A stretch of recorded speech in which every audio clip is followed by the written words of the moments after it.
would have loved to spend $2.5 million on a house in freshwater. And at that stage, that was what my portfolio was worth.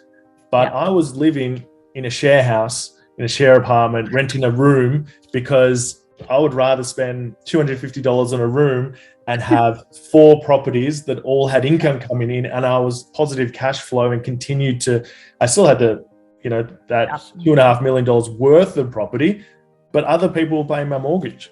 And I was actually positive cash flow by $500 or $600 a week, which was then paying down more debt and giving me more money for another deposit for another property. You're listening to Property Investor Tales, stories from the front yard. Here's your host, Tabitha Bright. Hello and welcome to Property Investor Tales, stories from the front yard, where I get to speak to property investors from around Australia about their investing journey. My name's Tabitha Bright and I'm the head of coaching here at Positive Real Estate, where we help people build wealth through property.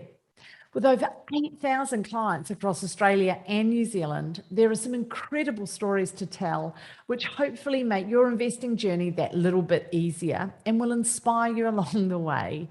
So my guest today is Michael Mangano, and we discuss how he has saved every cent since he was 10, buying real estate in the GFC and COVID, which, took some real courage, and living frugally while accumulating wealth. And then as he and his partner made the leap to upgrading their lifestyle and what precipitated that. So enjoy this conversation with Michael. All right, so today I've got Michael. How do I say your surname? I should know this. Mangano? Mangano, but in Italian it's Mangano. Just in case I need to get better with my pronunciations. Fondly, as part of the PRE and R&W family, fondly known as Mickey, amongst his peers. So you'll hear me refer to Michael as Mickey. And Mickey's been good enough today to come and share some of his stories of building his portfolio. So, Mickey, awesome to have you here. Thank you. Thanks for having me. And we're going to jump straight in, because over the last sort of few podcasts I've been doing, I've had some crazy stories that have come out of the woodwork. Stuff like, I had one client whose property manager rang them and said, your tenant's having naked seances out the back and the neighbors are complaining. They're doing like literally devil worship in your backyard. And there was another client that had bikers living unbeknown to him in his property, and he went round to do an inspection, and there were something like 20 headless chickens all hanging from a clothesline in the backyard. So God knows what they were doing with that stuff. So my first question to you was, has anything happened for you that is crazy with your property, or have you been a bit blessed and lucky in that space? I would say a bit blessed and lucky, but anything to do with property, I guess the hardest thing I've gone through with property is probably the house I'm in now. I purchased in COVID times, right at the start of COVID. I make a habit of it. I bought my first property during the GFC, and then my most recent one during COVID. So that one was interesting because I bought a property, got a pest and building inspection report done. The agent said to me, yep, look, there have been termites. It was common knowledge, but it's been treated, as in post, done, dusted. So when I read the termite report, I said, okay, this is what's been done, rather than this isn't an ongoing treatment. Unbeknownst to me, settled the property, started renovating straight off the bat, as you do, and found some active termites. Called up the termite company. No, this is an ongoing baiting treatment that could take a couple of months. It could be 6 months. And I'd already ripped down gibrock. I've got framework and everything like that going on. So that was about 3 or 4 months of half the house already ripped apart, and we couldn't touch anything because it can scare away the termites, and they could come back in 6 months and go back to the same nest. So we had to live that way for 3 or 4 months during winter. My partner wasn't very happy with that. Neither was I, but that was interesting. And then, the 12-month reno turned into 2 years with doing an owner builder, doing DAs yourself, trying to do a lot of the renovations yourself at nights and weekends and everything like that. So we're right on the end. We've probably got about 6 weeks to go. Hopefully, fingers crossed. Double fingers crossed. I'm crossing my toes. You can't see it. 100%. So it sounds like there's a heap of lessons in amongst all of that. So if we backpedal, the first thing I heard, because I got my coaching ears on, right? The first thing I heard was the agent told you it was done. You looked at the report. What made you go thumbs up? This is all kosher.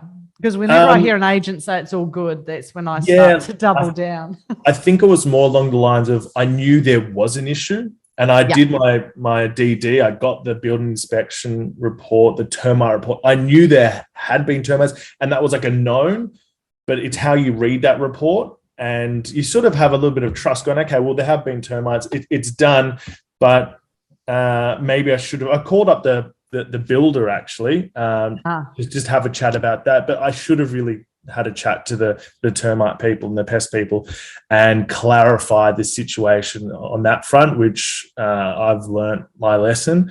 And I will definitely, when buying a property that's in the millions, even a rundown old asbestos shack, I will still be calling up to make sure that everything is hunky-dory. So I just heard asbestos in amongst all of that as well. Yeah, so asbestos cladding, which it's another thing that it actually had cement fiber sheeting sheeting 6 or 7 times down the report, and on somewhere down on the 30th page it said small chance of asbestos sheeting. So because the owner got the building inspection report and the termite report done to provide to potential buyers. And in this scenario, a lot of people will do this because it costs you $100 to get access to those reports instead of paying $300 to $500 for both reports. It's more cost effective if you're looking at lots of properties. But that also means that the building inspection report is done for the owner, which means that they will structure and word it in a way that is leaning towards what the owner would want, which I think sometimes you got to toss up. Do you just spend that extra money and get your own, reports done? I know it costs a lot more, but, recladding business, a whole house and getting rid of asbestos is expensive. So anyway, I know what the sound of asbestos. I know what the sound of asbestos sounds like now. So if I tap on a wall, I'll know exactly what it sounds like. So you talk about learning things, and that's definitely something I've learned. That's a great skill. My father, he's a serial renovator, so you'd probably get on well with him. He's a graphic designer by trade, but he's pretty much a registered builder. Like he can build anything. And he has something that we fondly call repiler's stomp. So when he walks around the house, he always does the little dance where he stomps on the floor from room to room. Or the little tap on the wall and all those little, intricate moves that you do. Yeah, that skill has not been passed on to me. I'd prefer to not be as hands-on. But, it's a great way to get yourself a leg up in the property ladder if you have got that time. And I mean, I know how hard you work. I know the hours you put in your, we'll call it your day job. So to find the time to renovate and deal with all of that, how did you manage that?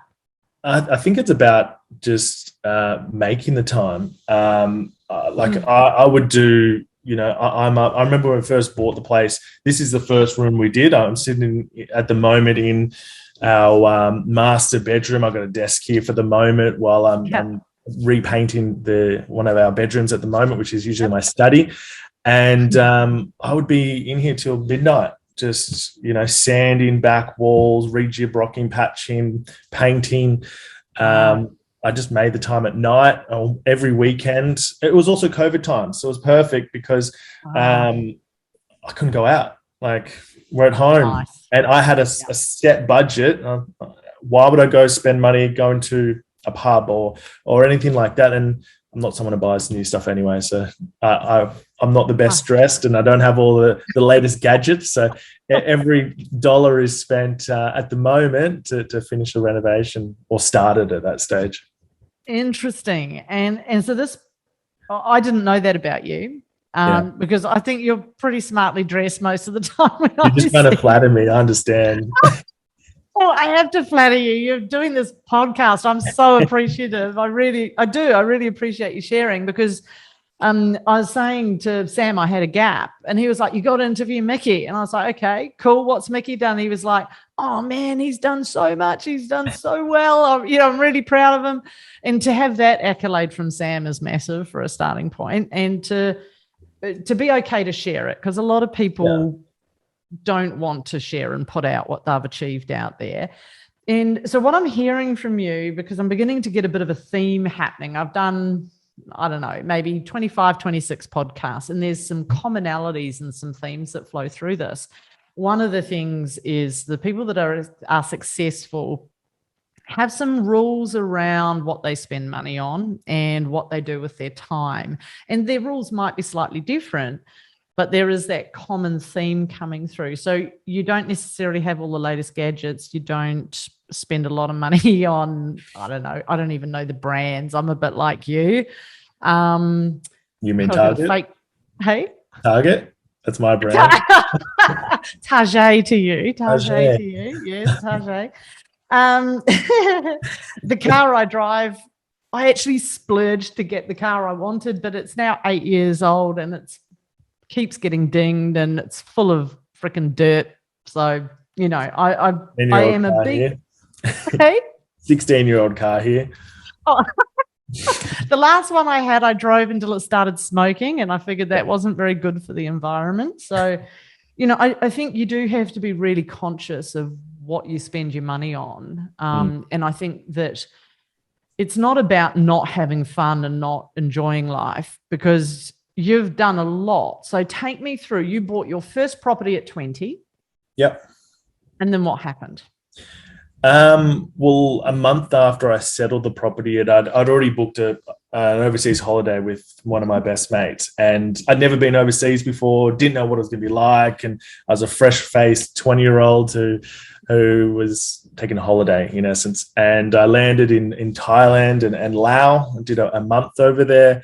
Awesome. I'd never seen something that wasn't Australia, and different cultures and foods and everything like that. And it sort of opened my eyes to what was out there. And my whole idea at that stage was, from the age of 10, which I'll get into later, was to buy a property, keep buying, get $1 million worth of property by the age of 30, because I knew what property would do. And I think when I got back, my priorities shifted slightly. I really wanted to travel. I wanted to go to Europe, and I wanted to go traveling for long periods of time. And I'd already purchased one, so I paid down the debt as quickly as I could. I even had a 1-bedroom apartment which had a double height garage and had a loft area in there. My mate was at uni finishing off his degree, and then he worked for PwC, and he was working at PwC earning peanuts, and he would rent out that loft for $150. This is Northern Beaches, 15 years ago, but that was awesome. Cheap. That was cheap. So it was just about paying down that debt. And then when I got to the age of 24, I went traveling for a year, then moved to Sweden for a year, and then traveled again for another year. So 3 years away.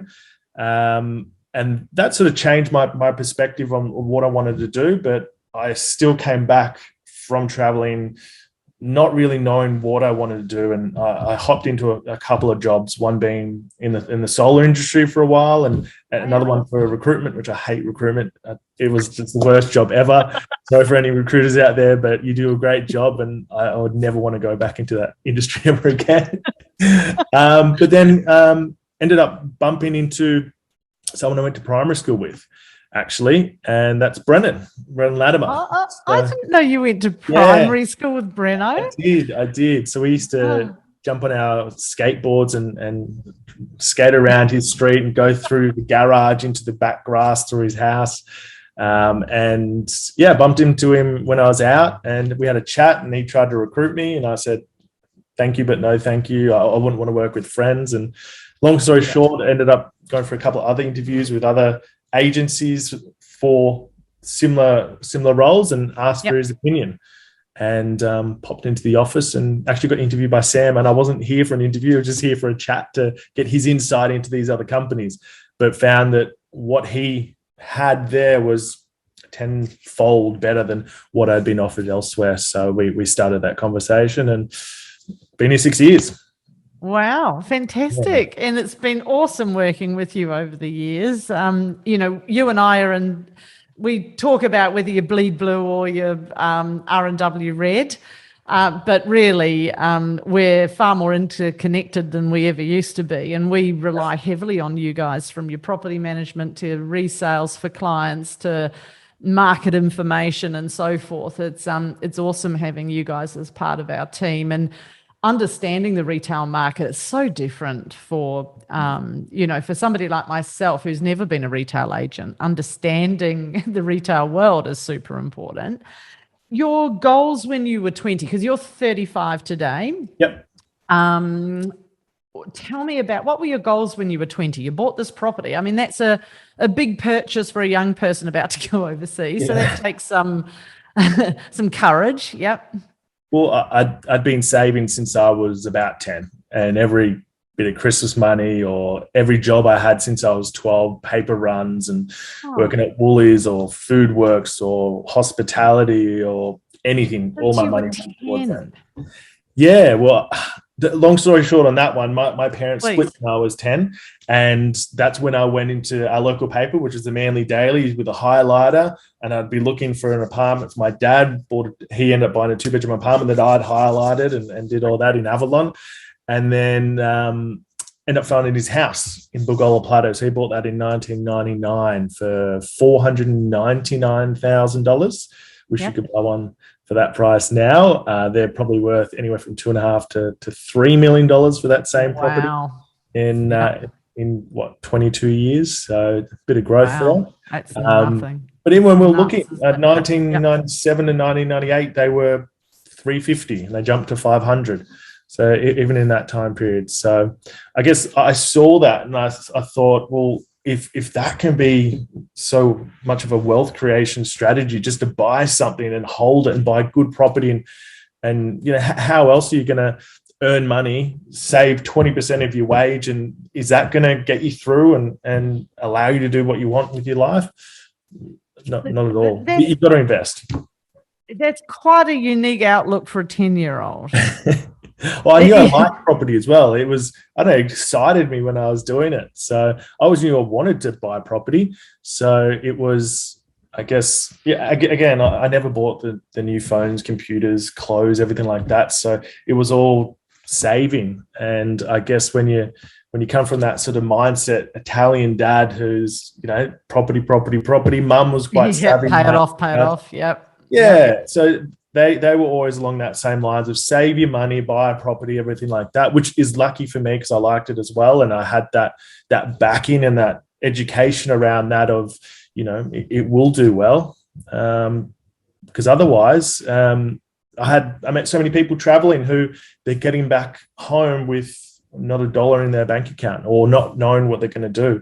And we know property is a long-term strategy. So you buy something, you hold on to it and you do well. Yeah. And that whole long-term strategy thing, sometimes I know it can be something that we struggle with. We read results and we see these results. Like I know I had a similar trajectory. We arrived in Australia in 97. Yep. And I remember looking around thinking we probably need to buy something. I'm in Melbourne. I was looking around Paran and South Yarra. When I started looking, they were around 300, 350 for a single fronted cottage. And then by the time I purchased, I paid around 400 for the place I'm still in today. Yeah. And I remember thinking, oh my God, I've overpaid. Like I've just done the stupidest thing ever. Because it seemed like so much money. I had a $350,000 mortgage and I would sweat it at night because I myself had a property when I was 20. I got married young. Some of you might have seen previous stories. And we bought our house, and I bought it for 135,000. And I sold it for 135,000. So I had a bit of a challenge with my first foray into property. And then when I bought this, or we bought this, I should say, I was like, what have I done? I've just paid far too much for something. We secured it outside of auction. But then it didn't go up immediately. It took time. But by the time the GFC did its rebound, I want to talk to you about you buying in COVID times in GFC. When the GFC did its rebound after, what was that, 2008? Was that around there? Yep. Yeah, it jumped up to around 800K at that point. And, it'd be similar. It'd be worth, I don't know, 2.5 probably today. So you're talking a massive trajectory, but was never straightforward. And it went up and it corrected a little bit and then it shot up again. For you buying in times like COVID and GFC, what is your thinking around that? You don't try and time markets, or there's an opportunity? It's hard, right? And it's hard to time any market. I mean, if you listen to the media during COVID times, they were talking about a 30% correction and everyone was freaking out. Right. And that's when we purchased. And I'd rather purchase when everyone's freaking out and everyone's holding back, because there's more opportunity to get yourself a good deal and get the pick of the litter, in essence, versus, I mean, you've seen over the last 12 months, the Sydney market is absolutely nuts. I'm on the Northern Beaches, which had some of the best growth. And there were people out there paying, $2.5 million for a little shack on a block of land on a main road sort of thing. It is still like that. It's slowing down as we go, but it's nuts. So I'd always rather buy counter cycle, but in the whole scheme of things, as long as you buy a good property, good area, and you're happy with the purchase to hold on to it for a long period of time. Like I'm one of the old school. I want to buy something. I want to hold it forever. There's no reason why I need to sell it, and just usually pull equity and purchase another one, pull equity, purchase another one, and build that portfolio. There shouldn't be a reason to sell unless, like I had. So I had 4 properties. I had to sell 2 of the smaller ones. So I sold my apartment in DY and my apartment in Brunswick, because I had a dual key property in Newcastle, which was a cash cow. I had a house in Brisbane, which is a cash cow as well. And then I wanted to buy the house in Allambie. And the only way I could buy the house in Allambie was to rid myself of some debt so that I could upgrade. So what I've essentially done is transfer from a 1-bedroom apartment in DY to a house in the Northern Beaches. So same area, but you're just getting something better. Yeah, I've had a couple of clients that have done something similar. I have one client in particular that long-term wanted the big family home, but had no easy way of getting into it because, we were talking a couple of $1 million. And they did that very thing. They knew they had to invest. They knew they needed to be in the market quickly for as long a cycle as possible. They were able to sell down and go and essentially almost pay cash for their family home at the end of it. But now they have to start. They were young enough that they could then start an investing strategy after that, because often, and tell me, I'm sure you agree, you can't always have your cake and eat it at the same time. No. It's about choosing what a priority is for you, and then getting that under your belt, and then moving on to the next thing. It's not always as simple as, I want the awesome house and I want to invest at the same time, and I want to retire in 7 years' time, and I want an income of 200K in retirement. To give you an idea, I would have loved at the stage that, a few years ago, I would have loved to spend $2.5 million on a house in Freshwater. And at that stage, that was what my portfolio was worth. But I was living in a share house, in a share apartment, renting a room, because I would rather spend $250 on a room and have 4 properties that all had income coming in, and I was positive cash flow and continued to. I still had that $2.5 million worth of property, but other people were paying my mortgage. And I was actually positive cash flow by $500 or $600 a week, which was then paying down more debt and giving me more money for another deposit for another property.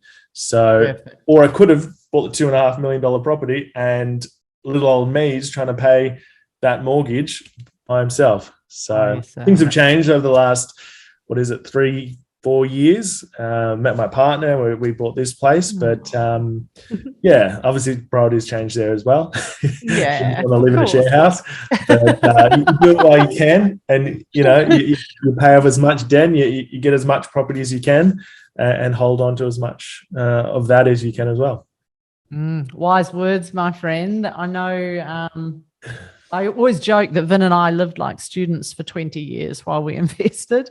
It drove my daughter nuts. I don't think she's ever forgiven me, because literally the second she moved out at 22 or 23, we started planning a renovation, which we didn't undertake until we finished literally just before COVID hit. Thank God. So we've turned this tiny little 2-bedroom cottage into, essentially, it's the size of a 3-bedroom townhouse, right? So it's one of your inner city single-fronted old Edwardians that have been modernised at the back. And we gutted and ripped that out, and it's so nice now having just a place that when you clean it, it feels clean, because we had literally got to the point where everything was falling apart, because we, like what you were saying, we put money into our investing, we chose our investing, and we chose a bit of travel and lifestyle over a home. And it's not everyone's preference, and it's okay if your priority is the family home and you're more inclined to nest. For me, I can be quite pragmatic about stuff, and if I have a goal, which I had for financial security, that was a precedent for me. And it sounds like you've made some similar choices, which have afforded you now to do the more lifestyle stuff around your home and have a wonderful place to live. But you've still done some hard yards on that. I have. So we been some trade-offs. I'll be closing on about $400,000 with the renovations. We even put we're doing owner builders. We're saving. If I was to get someone else to do it, it'd probably be close to $650 to do what we've done, and we'll probably spend $400. But we did owner builder. We did the DAs ourselves. We've done 2 kitchens, 3 bathrooms, new flooring, repainted inside and out, reclad the house. The whole backyard's been transformed by a landscapers, new front fences, you name it, everything's been done. But that also, even the small things. So I went on Gumtree and Facebook Marketplace and found a developer who was selling an old display kitchen and got all the cabinetry for $2,500, which was worth about $25,000. Got the appliances for half what they were. They're all Miele appliances. I'd never go out and spend $23,000 on Miele appliances, which is fridge, oven, cooktop, range hood, sink, everything. And I got it for $11,000. Even the kitchen downstairs for the granny flat that I've built, that's all Miele appliances as well. Again, from another display suite where we got the discount on. So vanities, I went to an auction warehouse in Smithfield out in the west of Sydney, and they've got $1,200 to $1,500 vanities for $350. Anyone looking for a vanity or anything to do with your kitchens and bathrooms or anything? I'll get a little bit of a plug to Renovays Auctions in Smithfield. They got some great deals. They do the auctions on Saturday and building materials on Wednesday. Hopefully I get a cut for that. It's a great tip. Thank you for that. Thank you for that, Mickey. It's awesome.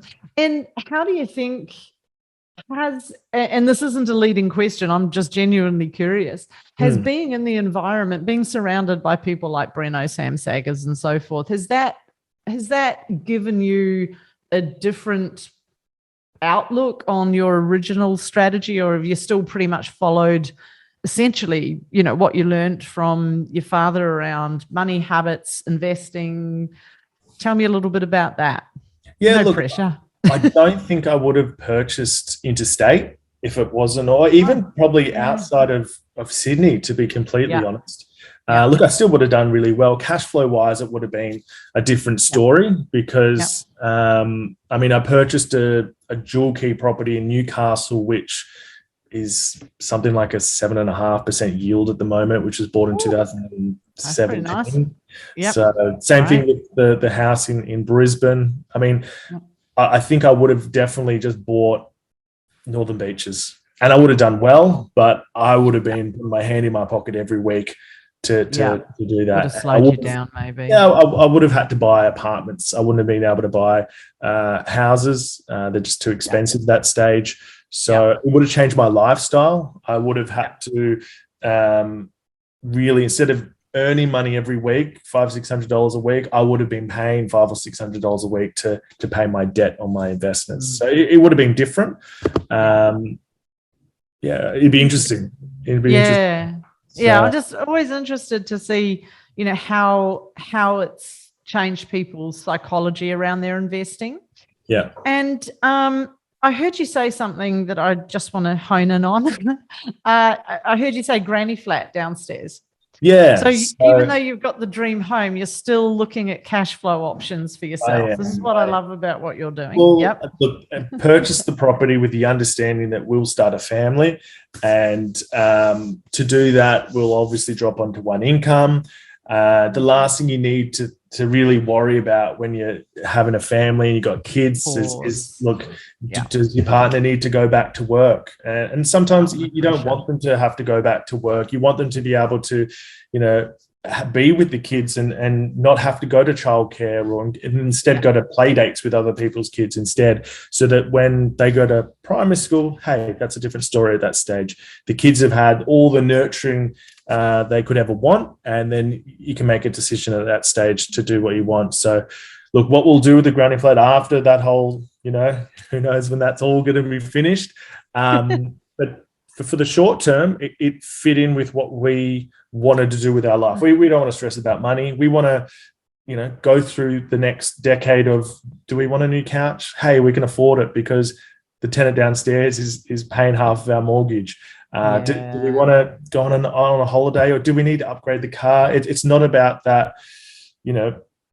I don't like the thought of having to worry about the cash flow side of owning a property, and that's the best way of, you can own your own home, you can have nice things, you can have a nice garden, backyard, front yard, but still, you have that opportunity to worry less about the cash flow. I like how you think, and I like your approach to that cash flow. I've had a number of clients that have bought investment properties, and they've been single. So as you know, when you're single, if your servicing's not that great, it can be a bit of a challenge getting moving and getting properties under your belt. And a number of them choose to have a boarder in the second bedroom and so forth, and it provides some fantastic servicing. Or if they're if it's not a formal lease, let's say that, it just helps with cash flow, right? So well, that was my first property. I had that loft in the That wasn't a formal lease. That was just $150 a week put in my hand, and that was spent on groceries, petrol, and maybe going for a few beers. Fantastic. And I've just got the one that got away. I've made a couple of notes on my research on you, young man. So got a list. The one that got away. Oh, you got a list. Ones that got away. I think if you work in the industry, you've got a passion for real estate and investing, there's more than one, right? I guess the first one that got away was just before I went traveling in 2011. So I bought my first property, about to go away for 3 years, and I saw this 2-bedroom terrace in Manly. It was $650,000. Now, if you're buying a 2-bedroom terrace in Manly these days, you're probably looking close to $1.8 to $2 million. And I thought I should buy that, but I thought, I don't want to wrap up all my cash in another investment property when I'm just about to go away for a year traveling. And that would have really restricted me, because I went away for 3 years and I definitely wouldn't have been able to do that. So I wish I bought it, but then I also look back and say, and think that I got more out of been away and seen all these different countries, and I think I got more out of it. Completely honest. But then another one, 2015, I missed out on a 3-bedroom apartment in Manly again. That was $900,000, and I just couldn't get to that 900 at that stage with my current portfolio.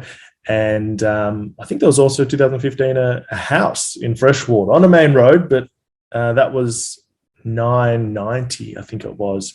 So if you bought, that sounds expensive maybe, but that same house would be worth probably close to $3 million now. Ooh, yeah, it's 7 years, triple your value. So it's hard. It stings a bit, doesn't it? It stings a bit. It does. I remember I looked at, I went through a phase of my investing where I was following a strata titling strategy. So we'd go into largely regional towns, decent ones like your Gosfords, your so forth, and you'd buy a small block of units, maybe 4 apartments or 3 townhouses in a line, 4 townhouses in a line, and you'd get the subdivision through because they wouldn't have been subdivided, and then the theory is you make equity. And we were doing that. And at one point I started looking around Sydney because Sydney was going through a flat period. And I was in areas that were affordable. So I ended up at that time in Liverpool. And I remember looking at a block of 8 units in Liverpool for what would have worked out if I'd purchased them $150K per 2-bedroom unit. There were 8 2-bedders in Liverpool. So what's that? Can you do the maths on that? 8, so that's 1.2. Yeah, so 1.2. And I was like, I just don't know if I can spend $1 million just in one. It was just that number. Yeah. And because everything I was buying blocks of units back then for, I don't know, like 600, 700 grand. And that was just a scary number to me. And when you think, what would they be, even in a basic state, what would they be worth today? 400, 500 each, maybe? At least. It was the old style, the brick, the yellow brick. Average it out, you're probably looking at maybe 450, 500. Yep. So let's go 450. Yeah, 3.5. Yeah. That one's always got my goat. It hurt. Yeah. So what I did was I went and bought 2 blocks of units down in Bateman's Bay in a regional town that didn't see growth until just recently. You have them still? Hey? Do you still have them? I've literally just sold them at the end of last year because the bushfires went through and came within 100 meters of my front door, and the market rebounded crazily, and they got some phenomenal growth in a really short period of time, helped along by COVID. And they're at that age, Mickey, where everything needs doing. And it was that thing that you've done with your units where we're migrating that money into a better class of property. So, but we waited a good 13, 14 years to do that. You could have made another podcast about you going down there and renovating yourselves, putting your overalls on and giving it a go. Not my skill set. I'm actually banned, true story, from painting and glue in this house because I glue scissors together, so you can't open them with super glue. I love super glue. I'd try it on everything. And I recently tried to paint a blackboard in my butler's pantry so I could write my grocery list. And I managed to get it over everything, the new tiles, the wall. So I'm officially banned. It's not my skill set. I've banned my dad from painting at our house. He's very much he's really good at lots of things, but he just gets the brush and just goes like this. He's messy as.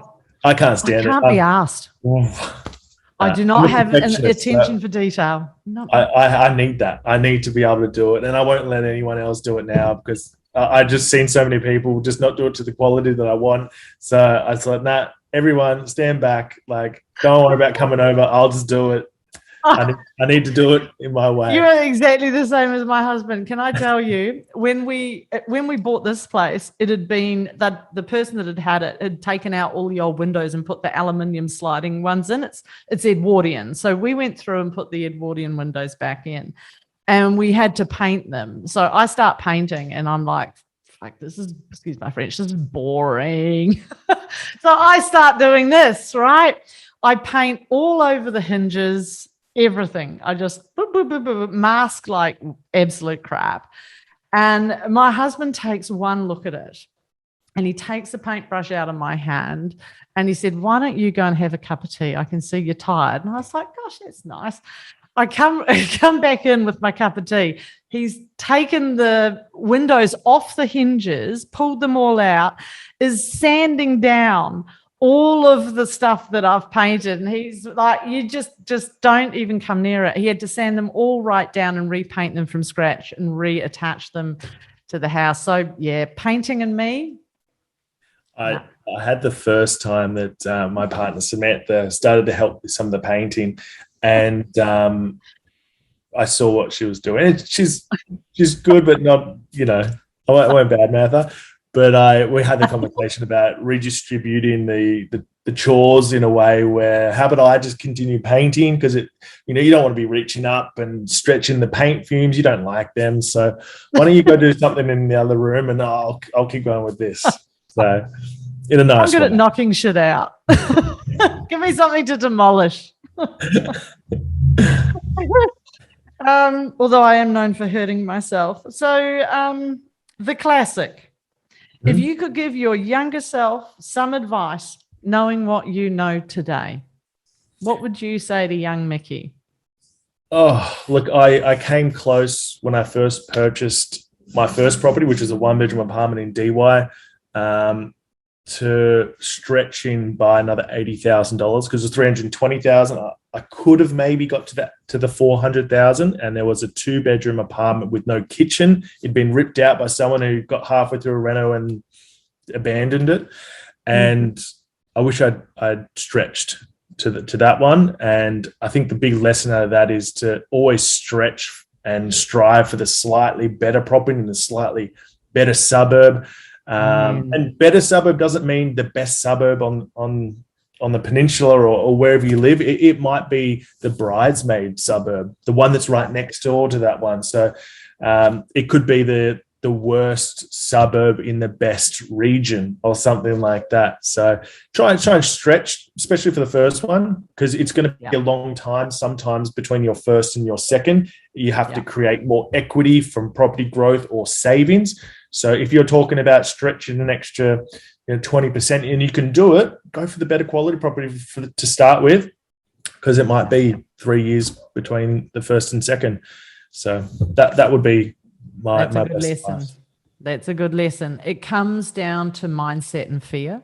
And it's something that we see a lot when you're coaching people, and exactly what I did with that 2 purchases in Bateman's that felt safer at a lower price point, but in reality was far riskier, because they don't have the employment, they have a low wage base because there's a lot of retirees and tourism, whereas Liverpool, relatively central still in Sydney. I mean, when you talk about risk, what was riskier? Yeah. But it was my comfort zone and my fear around a number that got in the way of me making a quality investment choice. And I think that's a really important lesson, and one that we haven't pulled out from many of the podcasts so far, is that sometimes being comfortable is not the best thing. Sometimes you need to be a little uncomfortable to get a good result. I think that's a very important lesson. Anything to add? Anything I've missed? Anything you want to share with people about investing before we wrap it up? I'm not sure. I think that's sort of a holistic approach around, what we've done here and what anyone can really achieve. I think that the biggest takeaway that anyone who's thinking about investing is get in as early as you can, buy good quality real estate and hold it for the long term. You're not going to, I see so many ads out there on Facebook where people are saying, 5 properties in 5 years, or, pay off your property in 5 to 7 years and stuff like that. And 99% of the time it's not realistic. So it's about buying, holding, buying good quality real estate, and in the long term, you will do well. There's no fast way to get rich unless you're buying crypto, and hey, hold on for the ride. It can go up and go down. And I've got crypto. It's a nightmare. It's a heartache. It's one of those things where you look at it and go, shit, it's down 20%. It's up 20%. I just don't look at it anymore. Just leave it. I'll look at it in 10 years. Hopefully. Good advice.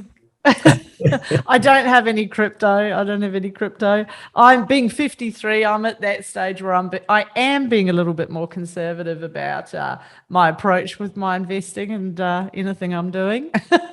And it feels nice. It does. It does. Especially when you got that bit of base, I think, it is a nice feeling. But, you do have to stretch it, and you do have to take action. You've got to have good quality habits, and you've got to be clear on what your goals are, I think, as a starting point for your investing. And I think, sir, that's what you've done really well. Congratulations. Yeah. Thank you so much. And thanks for having me. Thanks for being on. Cheers, Vicky. Okay, cheers. Hey, thanks for listening to Property Investor Tales. Remember to subscribe so you get notified every time a new episode drops.